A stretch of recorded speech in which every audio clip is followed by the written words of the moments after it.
Hey, it's the Wrestling Roundup on FreeFM, ArrowFM, and NPR. As always, I'm Grady, and live on Skype, we got Josh. Hey. To open up the show this week, last week we talked about all of the matches at NXT Halloween Havoc, and now it is time to run down those results, because the landscape has changed for the Black and Gold brand, and I guess the first way to talk about is that women's division, because Gigi Dolan and Jacy Jayne from Toxic Attraction are your brand new NXT Women's Tag Team Champions. Much to no surprise on this staff. Very glad that this was the outcome. I was audibly very happy when my girls ended up winning. 99% of the outcomes from here I would have been happy with, but I think Toxic Attraction holding the titles is only going to be a good thing. It made sense. They've been building them as the most important tag team for a little while now, especially since the transformation into NXT 2.0. So it makes sense to put them over. It was time for Io and Tony Stark and Zoe Stark to split up. So it makes sense, especially since we really didn't need another reign for Indy. Mm-hmm. Because it wouldn't have made as much sense as to put the title back on her, even though she has a different partner this time. Yeah, there was a couple of things from this match to talk about, like the match itself. There was a few rough landings from Zoe Stark. Like, I haven't seen an injury update from her post this Halloween Havoc show, but there was some real rough ones.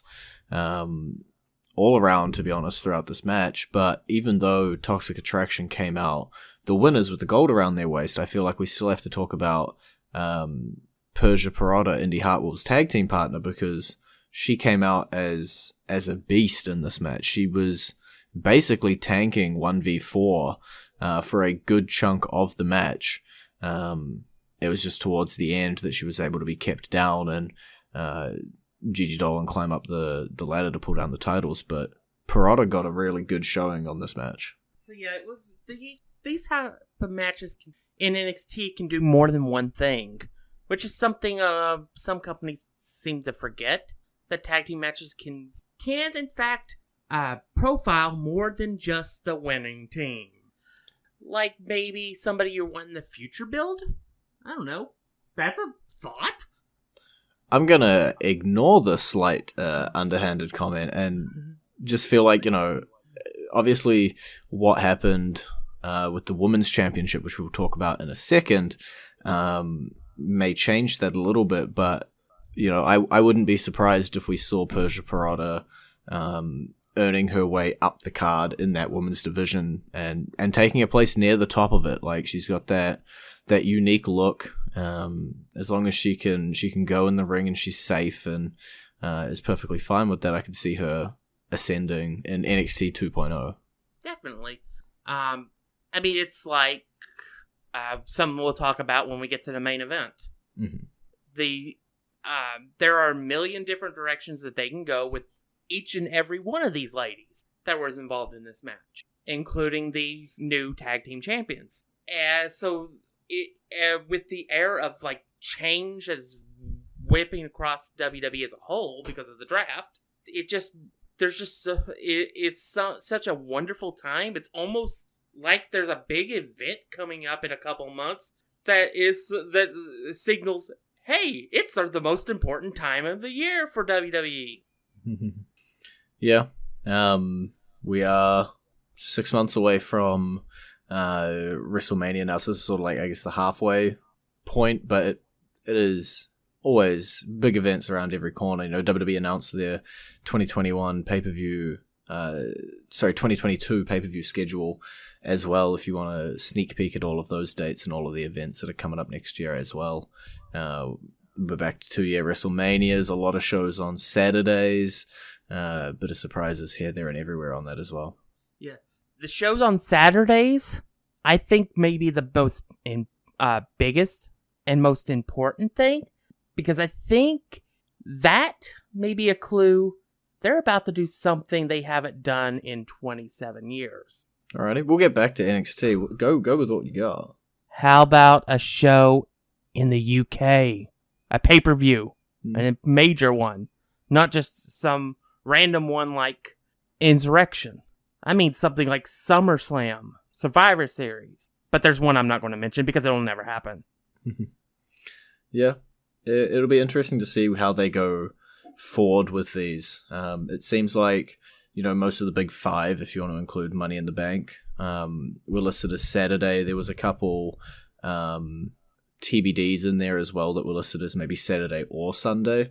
It's hard to tell what direction forward they're going to go with these days. Personally, I prefer the Saturday pay-per-views just because in New Zealand that means they air on Sunday, which means I have the day off, versus the Sunday ones that air on Mondays, and I have to pretend to pay attention to work while watching them. So Saturday works better for me for the pay-per-views for sure. Definitely a lot better than Thursday for me. That's for sure. Especially Thursday at horrible times. I feel like I just have these vague memories of waking up at like 3 a.m. on a Friday morning in New Zealand. I don't know, man. It's all a fever dream because all I really remember is the fact that we have a brand new NXT Women's Champion. Raquel Gonzalez has been dethroned. Yeah. And it was not by the actions of the winner either. Wow. Mandy Rose had to cover her for the 1, 2, 3.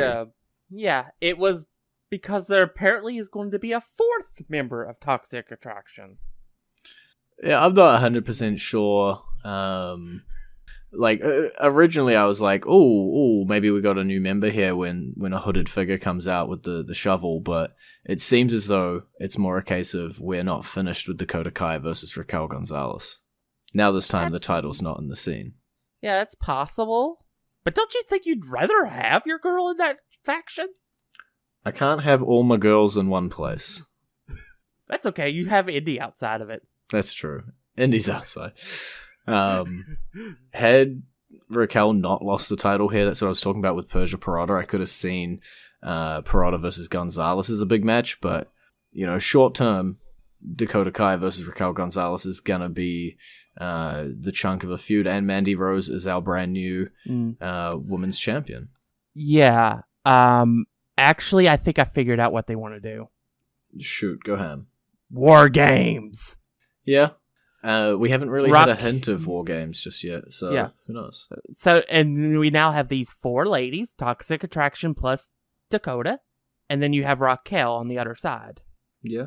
The question is who can Raquel manage to gain to form a team with that doesn't somehow hate her guts because she was just so dominant. Yeah, there's a few people I'm sure she could pull on her side to bring together a team of 4 for sure. Yeah. So yeah, I think this was the beginning of the War Games build-up, which would probably be the takeover right before Survivor Series, if I had to really guess. Yeah, I believe War Games is usually on or around Survivor Series weekend, from memory. So that's the women's division. Obviously, some big shakeups there. Toxic Attraction holding all 3 of the women's division belts. But let's also talk about the tag team division, because we got new champions in that as well. Imperium did manage to knock off MSK and walk out with those belts.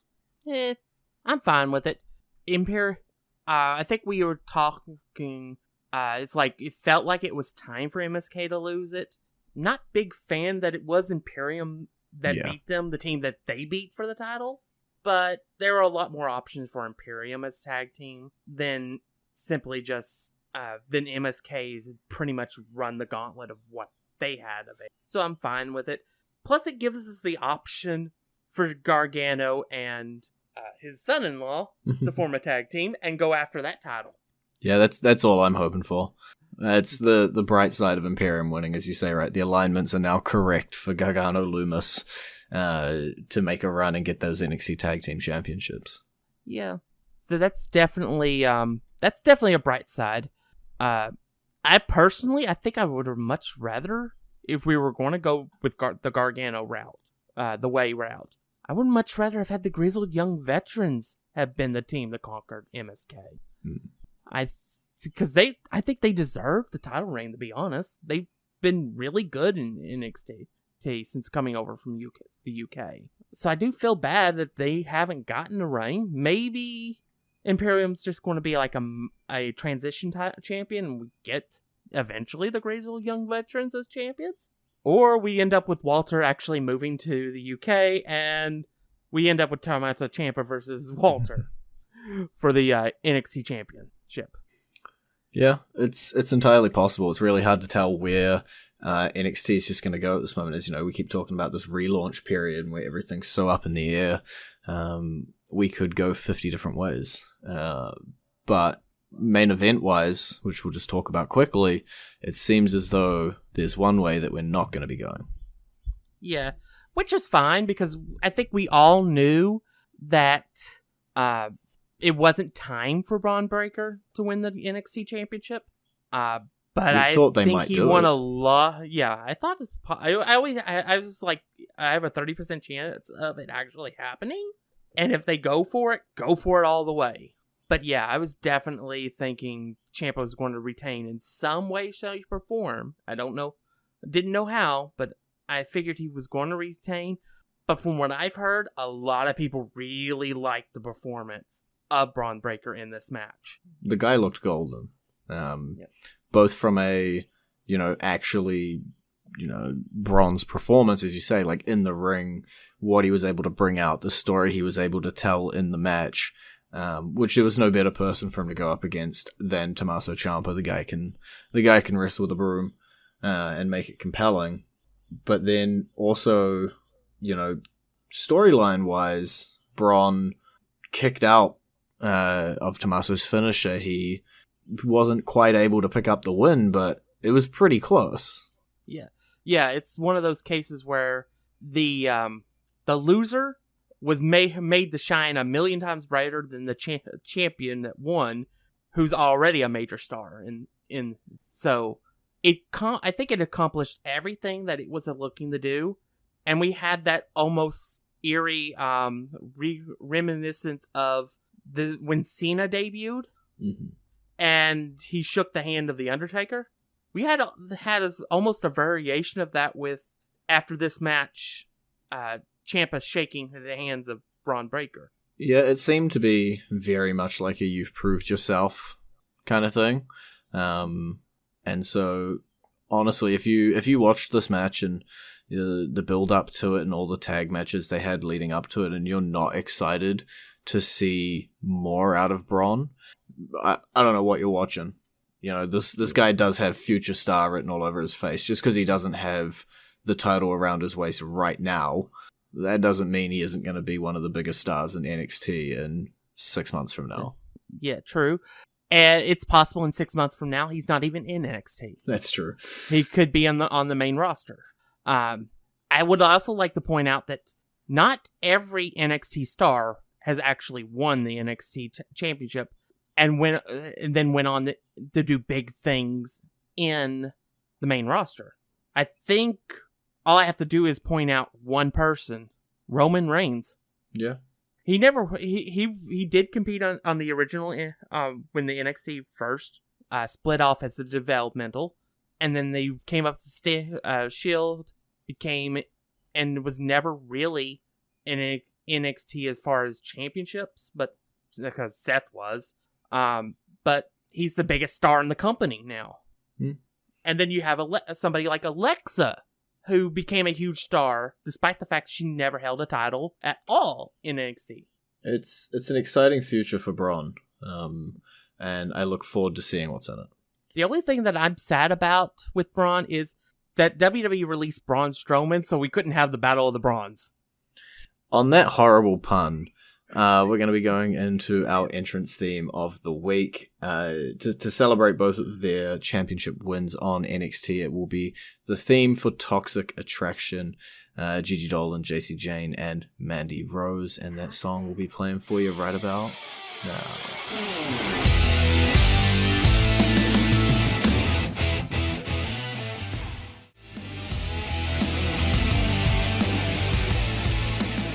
And you're back to Wrestling Roundup on FreeFM, ArrowFM, and NPR. As always, I'm Grady, and he's Josh. That was our NXT Halloween Havoc recap, and now we look forward and over to the main roster, Raw and SmackDown. We got Survivor Series on the horizon, But before we get there, there's quite a few storylines kicking off and going rampant. But gotta mention the title swap that happened on SmackDown, the season premiere of SmackDown, given Charlotte Flair and Becky Lynch came in with the wrong championships. Yeah. WWE definitely they hyped this up. I personally thought it wasn't going to happen, or for multiple reasons, but largely because I thought their personalities wouldn't allow them to do it. And they almost proved that true with some of the stuff they pulled during this segment. I'm firmly in the camp that this is a huge work. I'm not taking too much of a side in terms of either one way or the other. It was a very awkward segment, no matter how you look at it. I don't necessarily believe that, titles should just be traded around like that. That's one extra reign for both of those women, but I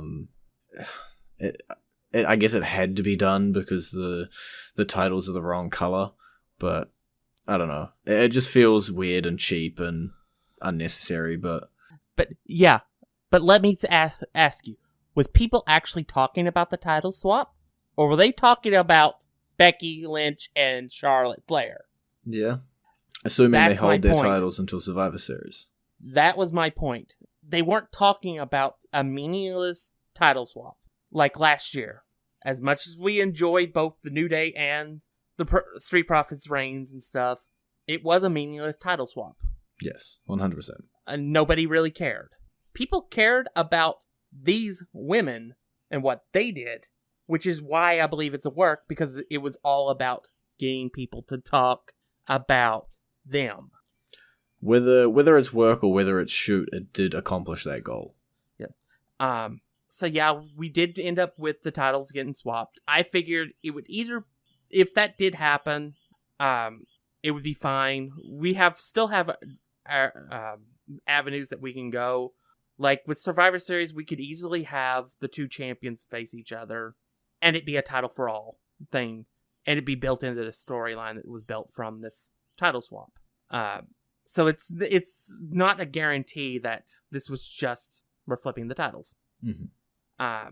That said, there are a lot of people I'd love to see face Charlotte and maybe beat her for the title before we get to Survivor Series. But it looks like it's probably going to be Sasha Banks. Yeah, they did push pretty heavily into that following that segment, right? Like, Sasha Banks, Charlotte Flair will be the match. Whether it's at or before Survivor Series, we'll have to wait and see with that. Yeah, and on Raw, we continued the Bianca Belair, Becky Lynch storyline. So, yeah, that storyline kind of just got picked up off of SmackDown and dumped over on Raw. Yeah. Yeah, I'm fine with it. But yeah, we definitely think we do need to see a little bit more, but they did confirm that it was going to be Raw versus SmackDown for sure for the Survivor Series. Mm-hmm. So I think all the matches are going to be Raw versus SmackDown. Personally, if I was going to book it, I wouldn't do champion versus champion as far as the world champion. And okay. I'll think I would rather have them do Raw, just the 5-on-5 match, but involve the champions and make them the team captain. Okay. So you have Biggie captaining Team Raw and Roman captaining Team SmackDown. Obviously, then he's going to pick the Usos to be on his team because that makes sense. It does. Yep.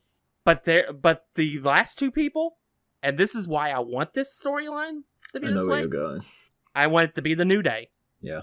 I want Roman to get in the head of Big E and say, if you want to win this match, you're going to have to beat your friends. You're going to have to actually fight King Xavier Woods and Kofi Kingston. I was going to use this as a segue, but yeah. Yeah. So you're going to have to do that. And Big E won't like it, but in the end, if he wants to be seen as the leader of Raw, which he should be as the champion, he would have to do it. Mm-hmm. And I think it would be more for building Big E. building him as something that matters for Raw. So that's what I want. I want Raw to win, and I want Biggie to grow from this match and have to shed completely the New Day by actually having to beat them, because what I would want is I would want Roman and the New Day be 3 on Big E, and I'd put like some kind of stipulation where Woods and Kingston could not lay down for him, or they'd be fired or something like that, or even worse, Woods would be stripped of his kingdomship. Something like that. Something that would force them to actually have to fight Big E. Yeah, I think there's multiple different ways we could go with Survivor Series. And now, we're going to start building towards that soon as well. Yeah. Yeah. I've laid all that out. And it's going to be none of that, because it's going to be Big E versus Roman Reigns. Probably. But that's seriously what I want to have happen. Because we're full on with Big E. We're on the choo-choo train for Big E. And if you're not going to have him beat Roman in Survivor Series, which I don't think if you have a singles match that's going to happen, you can protect Roman by making it a 5-on-5, and you just have Big E overcome the odds. Yeah. I like your idea. I acknowledge your idea. We'll have to see what WWE do in the going forward as they build towards Survivor Series, because I believe at the moment we don't have anything booked in or solid really for that just yet. But what we do have booked in and totally solid, as you said in your little previous piece, was a brand new King of the Ring, Xavier Woods, coming out, and we have ourselves a King Woods. Yeah, we do. It was a moment I didn't think was going to happen. Mm-hmm. I really believed that they were going to screw over Xavier Woods on this thing that he's always wanted as a vehicle to turn Finn Balor. Because if you were going to make Finn heel on the main roster, the most effective way would be to have him take something from somebody that the fans actually want to get. Sometimes we can have our happy ending, okay? Yeah, sometimes we can. That doesn't happen often in WWE. You have to admit that. Well, it's happened at least 3 times, as we've got Big E as our current WWE champion, Xavier Woods as our King of the Ring, and previously Kofi Mania. So at least 3 times we've had our happy ending. Yeah, but we may not have a happy ending for the New Day because of it. Look, just let people be happy. You keep pitching all of these bad things happening. Just let people be happy. Well, the only reason I say something is because Woods has already seemed to starting to get a bit of arrogance by being the king. And I could see it completely going to his head. We'll have to see what the future holds. Plus, I'd like to remind you that faces that win the King of the Ring don't usually stay faces during their reign. Let us have happy times. That's all I'm asking. Because it won't be a happy time. All right. You have happy times in NXT. Okay. I'm not allowed them on the main roster. I get it. I see how it is. It's not a happy time for Brock Lesnar, as he's got to go back home now, as he's been suspended indefinitely. Well, he took out of Pierce's pants with him. It's true. I will say this.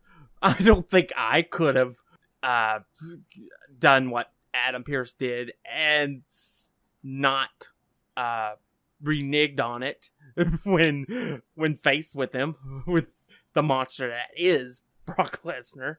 True. Knowing that he's about to kick my butt. Yeah. This was a great way to get rid of Brock for a while, and to further the storyline of he just barely missed out on winning the championship, and more seeds of doubt with the whole Paul Heyman stuff. Yeah, I'm looking forward to it. And as we get here towards the end of the show, we're probably going to be running out of time very soon, but there was a large amount of stuff on Raw. So I kind of just want to run them down like headline wise, even if we don't have a huge amount of time for them. Seth Rollins wins a big main event, earns himself a WWE title shot. The Dirty Dogs earned themselves a tag team title shot and then failed to get the titles. So RK Bro still holding them. Zelina Vega walks out with the Queen's crown, and manages to win again on Raw. Damian Priest getting some new music and a little after match beatdown, a little angry there, with T-Bar, and Keith Bearcat Lee picking up a win, as well, and possibly some hints towards Hurt Business, stuff, but we don't quite know just yet. As we will check in next week and see where all of those feuds have ended us, because after I ran all of those down, we are out of time. It's been great talking to you. Bye, B. You can visit our Facebook page, facebook.com/WrestlingRND Up, or our Twitter page, twitter.com/WrestlingRND Up, or our YouTube page, youtube.com/WrestlingRND Up. And we will catch you next week.